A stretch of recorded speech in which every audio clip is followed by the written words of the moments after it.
yesterday I posted what we did. So if you were not here yesterday and you need to catch up, I recorded our meet. So today we are doing the meiosis notes. So the one with the two little googly eyes is just the notes, like the PowerPoint that I'm going to go through. And then the one with the pencil is the one that you guys are going to fill in. We are going to do it together. So I know some of them don't match up, so I'll be giving you those blanks. So I'll be doing it with you. If you get lost or confused, please just let me know, because I know that it doesn't match up 100%. I was trying to fix it last night, but I think I missed the bottom part, but otherwise it should be okay. So this is the one that you guys need to open up to be writing on. If you're remote, you might need to split screen or have two different screens or have one, like a minimized tab on the side while you listen to me. And then for in-person, I'll be projecting the PowerPoint, and then you guys can just type on your document. So the notes number 6 is what you're going to type on. It's not, I know it is an assignment, but you don't ever have to turn it in. You can use it on any quizzes, tests, whatever you need. And I will project our notes. So this is just our checklist. So we are on meiosis notes, so we're on number 2. We're going to start number 3. I don't anticipate us finishing it, but we'll see. See how long it takes. And then your exit ticket is just your checklist to make sure you're either caught up or you know what you need to do tomorrow for your Wednesday assignment. All right, so our topic is sexual reproduction and genetics. So here's a bunch of little mice. So in our last unit with natural selection, we reasoned or figured out that fitness is the ability to survive, reproduce, and pass on traits. So if you think about the pocket mice, if they were on the volcanic rock, they probably passed on their dark trait to their babies. From natural selection, or how traits in a population change, we also figured out that offspring tend to resemble their parents. That's why we said the traits get passed on, and therefore will also be able to survive. If the babies tend to resemble their parents, can we then assume that siblings would also resemble each other? What do you guys think?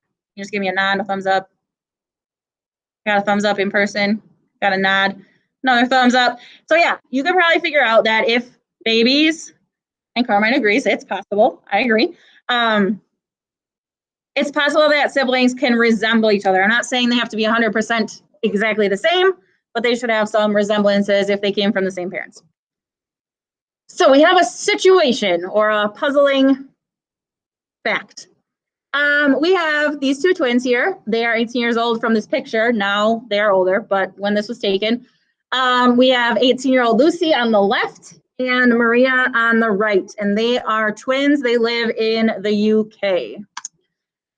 So when this came out, everybody on social media was like, no way, that's a lie. How can one have red hair, be pale, and the other one be more curly haired, darker skinned?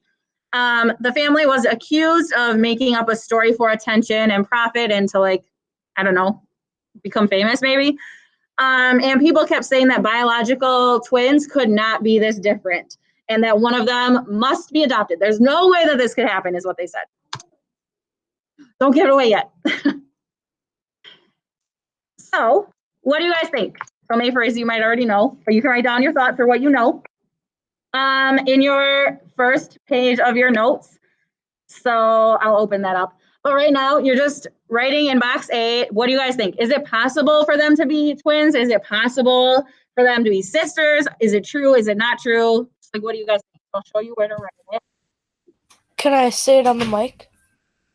Not yet. Right now, we just want to write down your notes. But then if you have questions, you can ask. So right here, oh, I'm not sharing it. Right here is where you're going to write down any ideas. I'll tell you guys in a little bit, but not yet.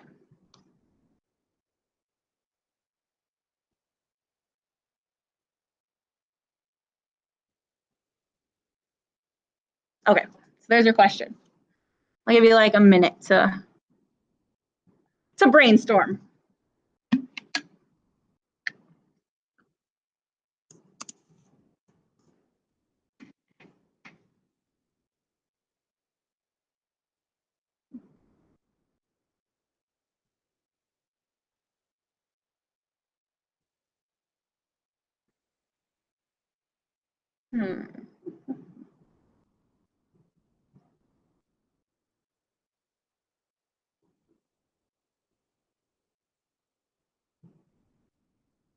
hear a few more clicks. So I'll give you like 30 more seconds. For now, it's just your ideas.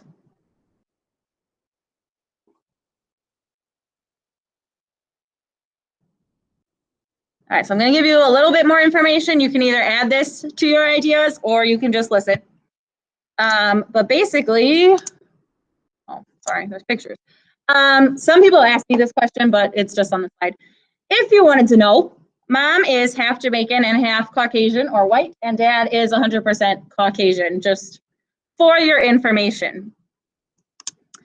So you can keep writing. So here is a picture of their family. So we are still talking about them. So we said, if parents pass on their traits to their offspring, then the way that Lucy and Maria turned out depends on the information that they got from their parents. So kind of like what you guys said. What did they get from their mom? What did they get from their dad?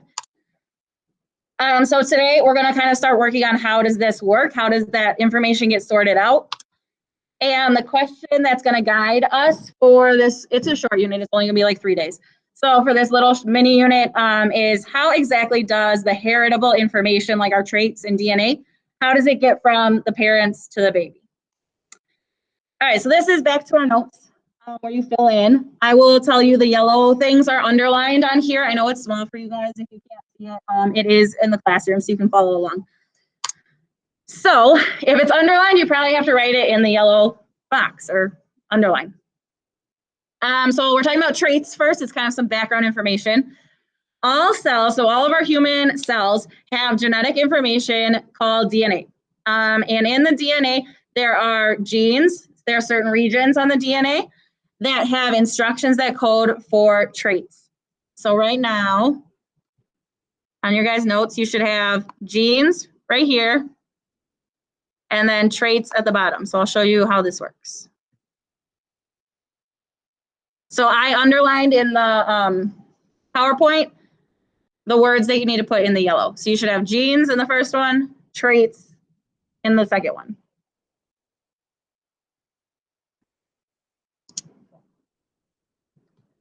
So each chromosome consists of super long DNA molecules. So we have this chromosome right here.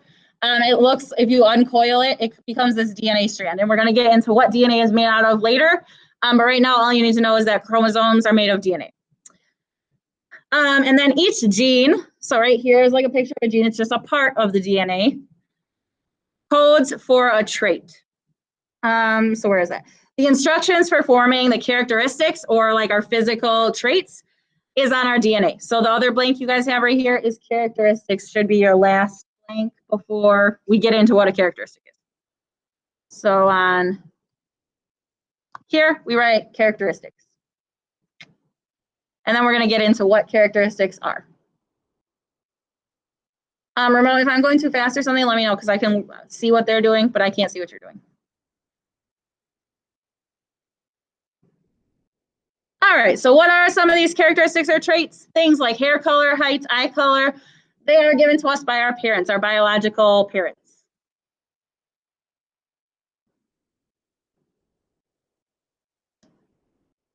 Characteristics and traits is an interchangeable word. So if I say characteristics, it means traits. Traits means characteristics. It's what you look like, your, like I said, hair color, eye color, height, things like that.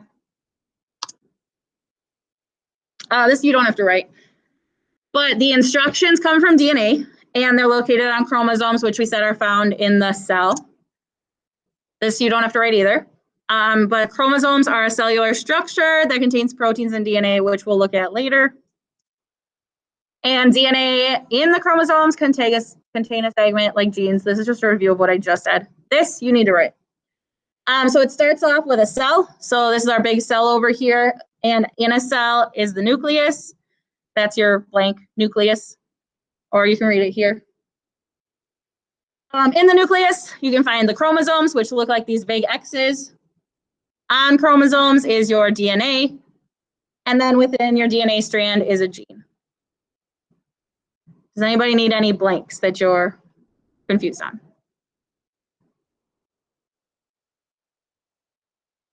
So you should still have 2 blanks under characteristics, the last 2. What keeps dinging? I know, but I'm not on Hangouts on this computer, so I'm so confused. Oh, maybe I'm on the other. Oh, no, that's over there. It's this one. Let me get rid of this. Okay, there we go. Got it. All right, so the last two blanks. This is called a karyotype. These are the chromosomes on humans. So this is what we would look like if we took a picture of our chromosomes. And chromosome number are different between different species. So that is your blank. It says chromosome numbers are different between different species. You don't need to write this down. The chromosome number does not correspond to species complexity. That's what you need though. Humans, us, we have 46. So that's going to be an important number for you. By the time we're done with this unit, hopefully you'll remember it. So what? Oh, I thought somebody said something. So humans have 46, but let's see what some other ones have. You don't need to memorize these ones, but let's just take a look. So a fern, like a plant that grows in a forest, has 1,260 chromosomes, but I would say humans are more complex than a plant, but plants have more chromosomes. Weird. Carp, a fish, has 104 chromosomes. A dog has 78. A gorilla has 48. So all these have more than us, but I would say we're more complex than these other animals or living things. A possum only has 22. A fruit fly just has 8. And that's it. So as you can see, there is not a correlation between how complex an organism is or what it does to their number of chromosomes. It's just kind of random. All right, so we should be on homologous chromosomes in our notes. So here we are. This is a pair of homologous chromosomes. It means that they are pretty much identical or they're matching set. So the first blank is paired chromosomes. Your first blank is just the word chromosome. So a paired chromosome is a homologous chromosome. And it is just one from each of the parent. You get one from mom, one from dad. That makes up a pair.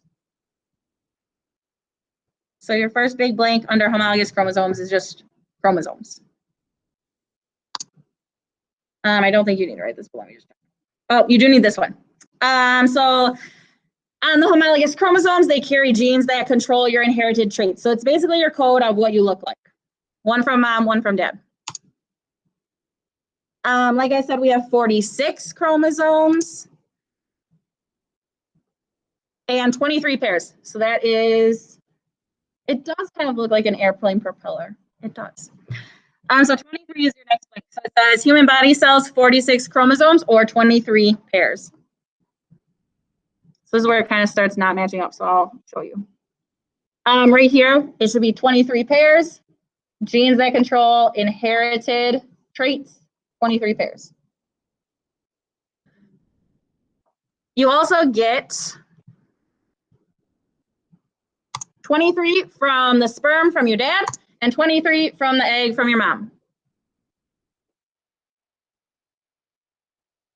And 23 and 23, both are the same.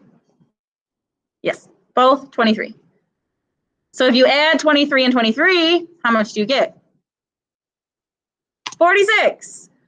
So that's how you get the total number in your body as a baby or as a zygote fertilized egg, which just means when the egg and sperm combine, you get all the chromosomes you will need for your whole lifetime.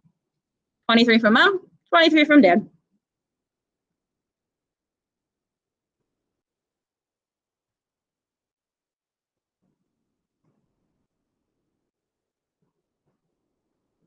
And then we should be on the chart. If you need me to go back, I will. All right, so in the chart, it's just about our homologous chromosomes again. The similarities, they have the same length, so they match up in pairs with however long they are. They pick the matching one. They have the same centromere position, which is that little button, or like what makes it look like a little airplane propeller. That little center part is called the centromere. It's just kind of like a belt on your chromosome. It just brings it together. And then the genes are at the same spot. So if you look at how it's like a band or like coated darker shading, those are the genes. So they match up. So there's big ones here, there's a medium size and then a little one, little, big, medium, little. So they match up pretty much in every way that they look like. But the difference is when the body reads what the chromosome says. It just has different instructions. So one might be for blonde hair, one might be for brown hair. That's in your chart.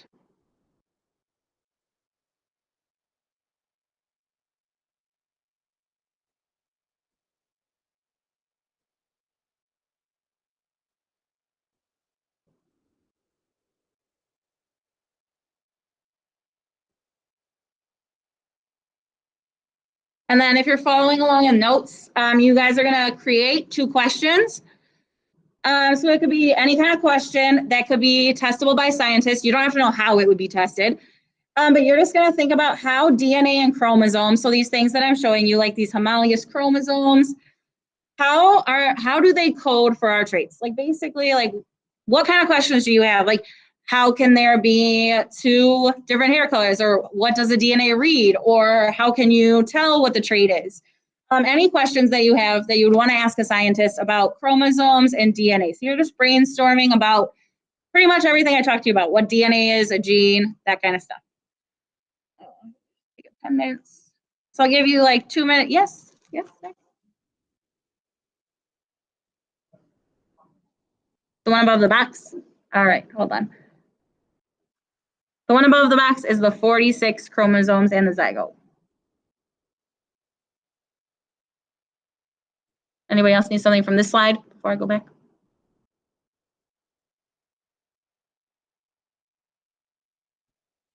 All right, and then just take a minute to think of a question or 2 that you could ask a scientist about how DNA or chromosomes, how does this work? Something that you're still wondering or trying to figure out. You don't have to know how to test it. You don't have to know how it works. I just want to know what else you want to know or need to know.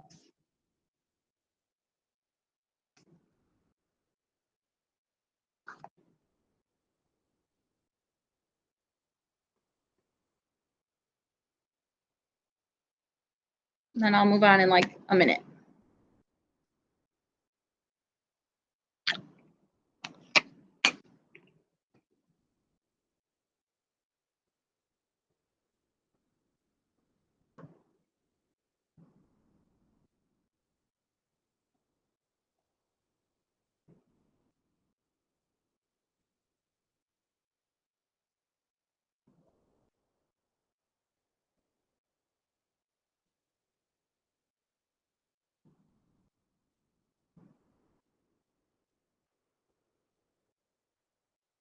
All right, I know some people were ready to move on. If you don't have questions yet, that's fine. If you have questions later, you can type them in. So the next part we are learning about is these fancy words called haploid and diploid. So your first blank is gametes. That's what that G word is, gametes. Basically, it just means a sex cell, so a sperm or an egg, depending on male or female. And sex cells have half the number. Remember, they have 23 chromosomes.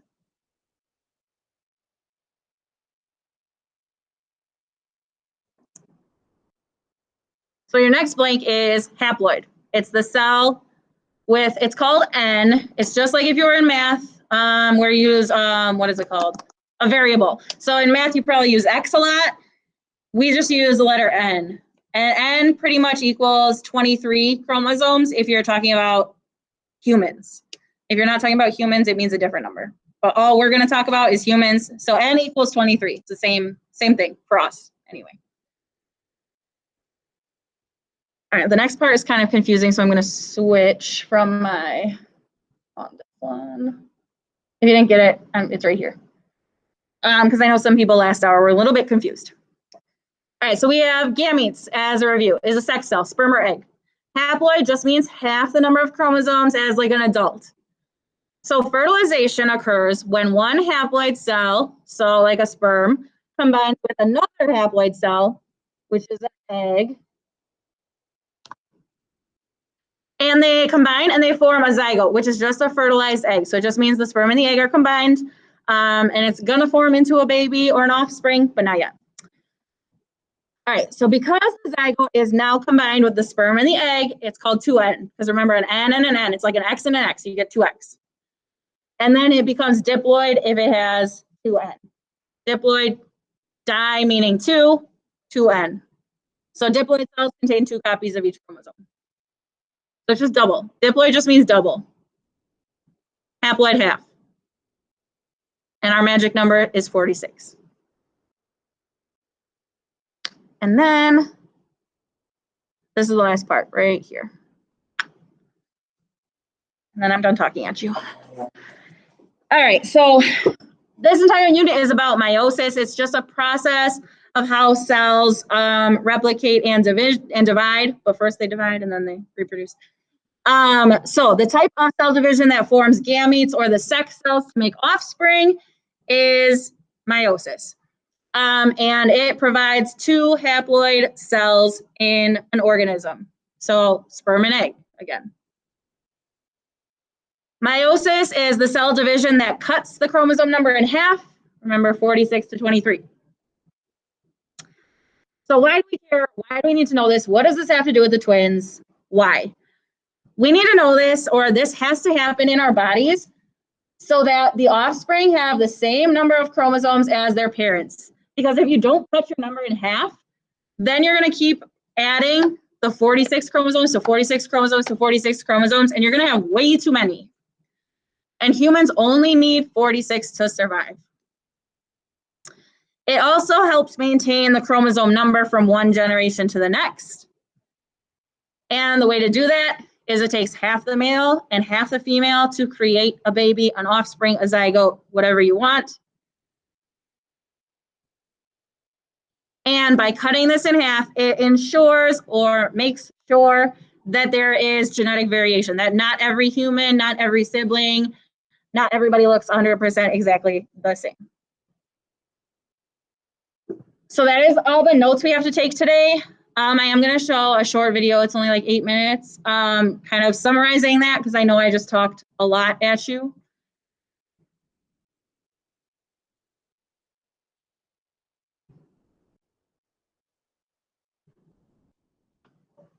I'm started on 55, I think.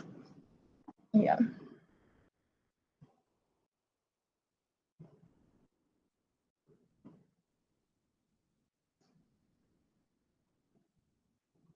I'll freeze this for a second.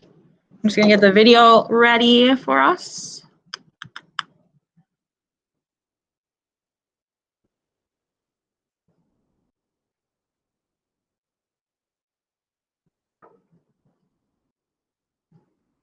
The video will talk about like all the different stages of meiosis. We're going to talk about that next week. So when it gets to that, you can just listen. You don't need to take notes during this video. I just want you like paying attention. So hopefully if you didn't get something that I said, you'll get it from the video.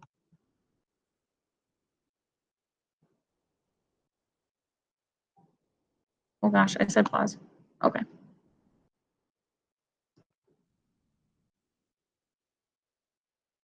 David, are you good? Okay, just check. All right. Let me turn myself off so it's not all glitchy.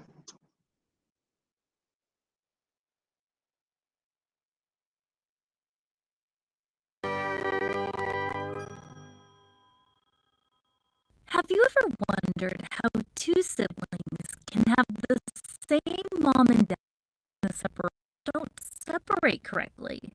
It's called non-disjunction when a cell can receive too many.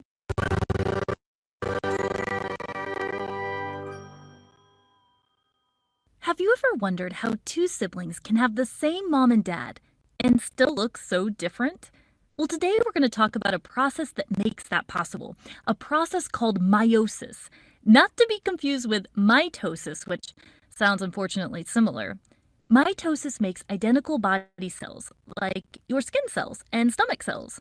Recall from our mitosis clip that since it makes identical body cells, mitosis is important for growth and for repair of damage, or to replace worn-out cells. But not meiosis.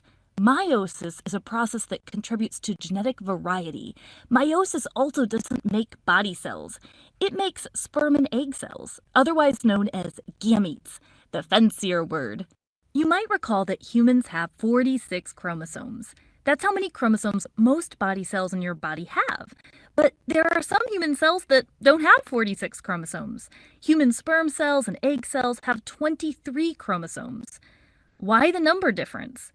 Well, if a sperm cell has 23 chromosomes and an egg cell has 23 chromosomes, when they come together, that makes 46 chromosomes. That will allow a newly formed fertilized egg to develop into a human. Meiosis is what we call a reduction division because you have a starting cell that has 46 chromosomes, and your ending cell, the sperm and egg cells, have only 23 chromosomes.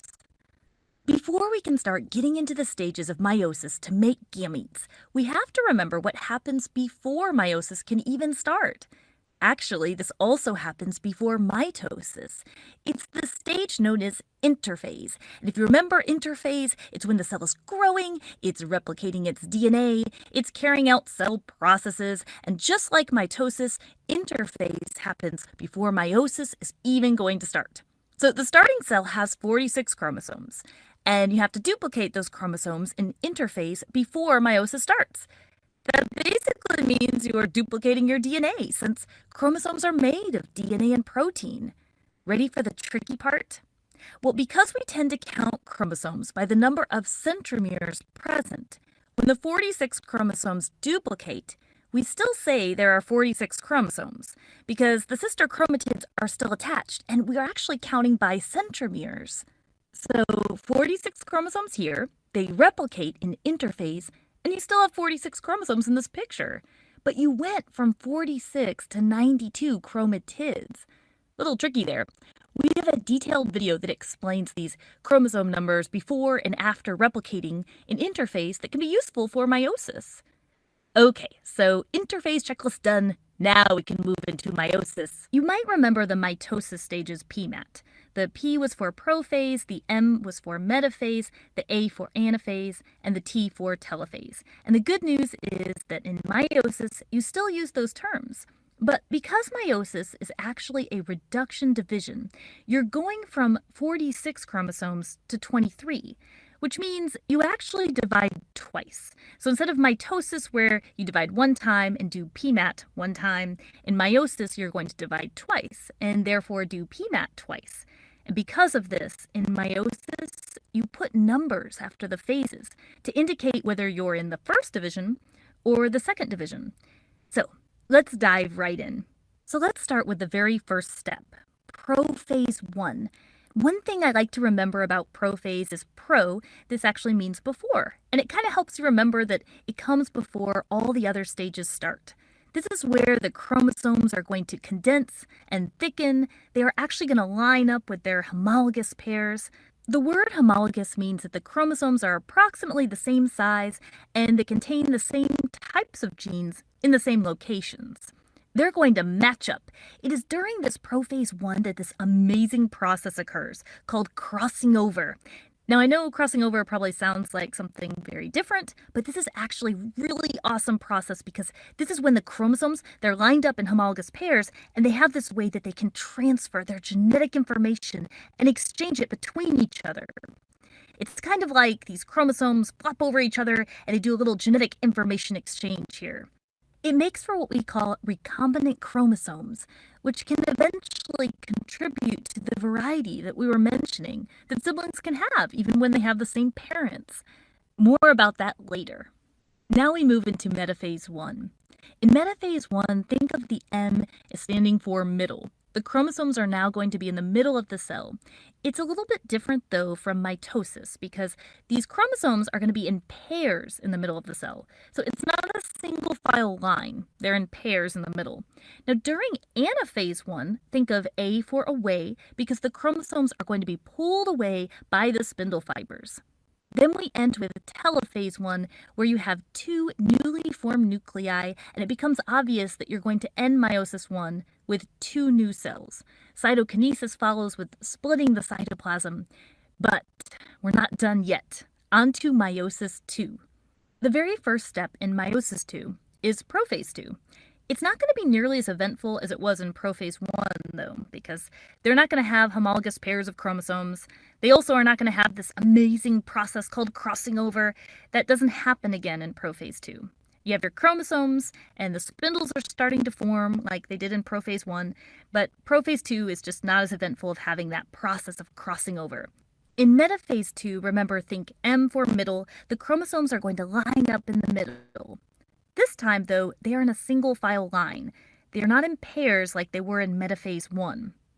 Anaphase 2, remember A for away, but this time it's the chromatids that are going to be pulled away by the spindle fibers. In telophase 2, you can see the nuclei reforming, and you can also see that the two cells have divided. There's going to be 4 cells forming.